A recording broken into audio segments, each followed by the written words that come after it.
kukaa kumsikiliza yule, maana kupotea wewe maboya. Alafu wewe fanya kwa ajili yako wewe, usifanye kwa ajili ya mtu. Tena sema wewe unajifanya director. Hapo una director gani? Wewe unaweza kuwa director watoto wako kama Kanumba. Jamani, sasa Kanumba ndo nini? Kwani Kanumba salidirektiwa na watu eti? Si ndio hivyo jamani? Ana kufika pale. Sasa yeye anaanza kunimahani mimi kusema hawa watoto watafika mbali hawa. Unawapotezea muda tu. Wewe kama ukafanya shughuli nyingine. Kwani yeye amenionaje mpaka kanikuta kwenye shughuli hizi?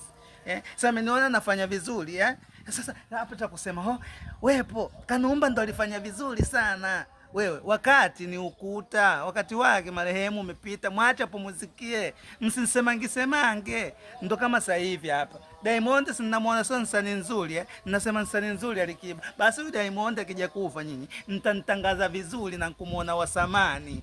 Mwanzo si mlikuwa ninasema hivyo Kanumba hajue nejua lei nansifia lei Kigosi. Kanumba ninamuona sio wa maana. Kafa Kanumba ninamuona lei Kanumba ndo nzuri, lei hakuna kitu. Nyinyi tatizo lake mambumbumbu, mashabiki nyinyi amueleweki ninataka kitu gani? Sasa kama wewe alichofanya, sasa mewatea watoto wale ujinga, mimi wanaanza kunizalau pale. Nimeambia twende tukashuti. Yule mmoja anunia misula. Wewe twende tukashuti pale. Anakunja sura. Unaona sasa? Sasa mimi nataka kumtafaruku hapa. Lakini mimi kwa